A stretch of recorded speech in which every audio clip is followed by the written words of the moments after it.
Christian Whiton is a former State Department senior advisor. Christian, thank you for being here as we navigate this breaking news now. So tell me what we are doing that you know of to shore up Jordan on this. Well, General Austin's statement is pretty vague, talking about not letting them use it for propaganda purposes, but of course they've already done that. Parading a prisoner of war like this is a violation of the Geneva Convention. Of course, it surprises no one that ISIS pays no attention to the Geneva Convention. I think this is a reminder, frankly, that the way of waging war we have seen in the last half-decade or so is not as sterile as it seems. Using drones, using aircraft, refraining from using ground troops actually still nonetheless exposes our own forces and our own allies to mortal risk at times. Yeah, as we're getting a better, closer-up look at these images, he's clearly injured. I mean, you see he's hurt. What sort of operation can you imagine that the State Department is talking about? I mean, I've got to think that all of our departments are coming together to try to figure out how to help this person, but do we send in special ops? I mean, what has been the experience here in terms of really doing what we say we can?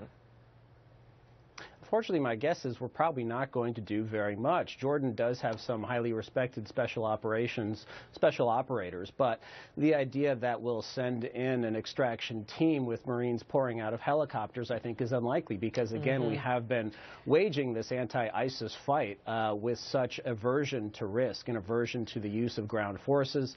We could lend Jordanians intelligence weaned from electronic means, not human intelligence, which we're not good at, but about maybe his location, but it's very likely he will be in captivity, and unfortunately, the state of ISIS captives, hate to sound a sour note on Christmas Eve, just haven't fared well.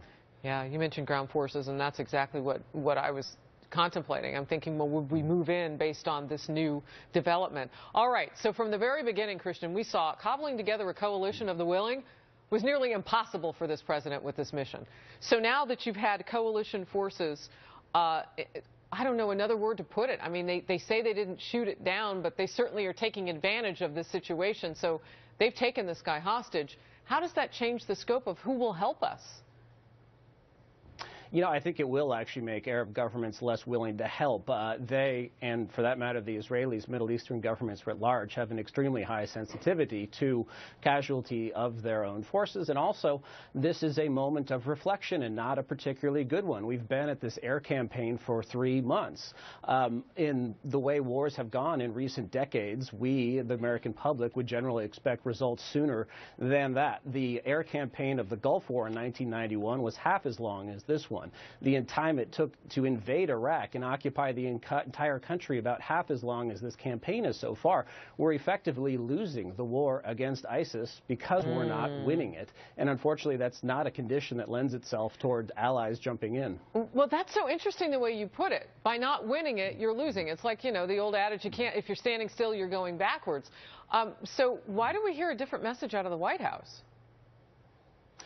Well, I think just because of the political consequences of saying that we're in open-ended war with no exit strategy.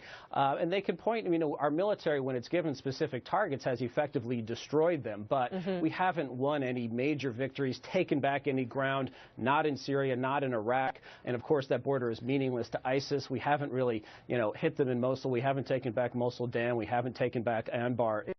Right. So, look at Korea, look at Vietnam, look at Iraq, and we just don't do well with wars we don't win. Yeah. The key words there, haven't taken back, because we had it, then we lost it. Christian Whiton, thank you very much, and Merry Christmas to you. We'll be right back.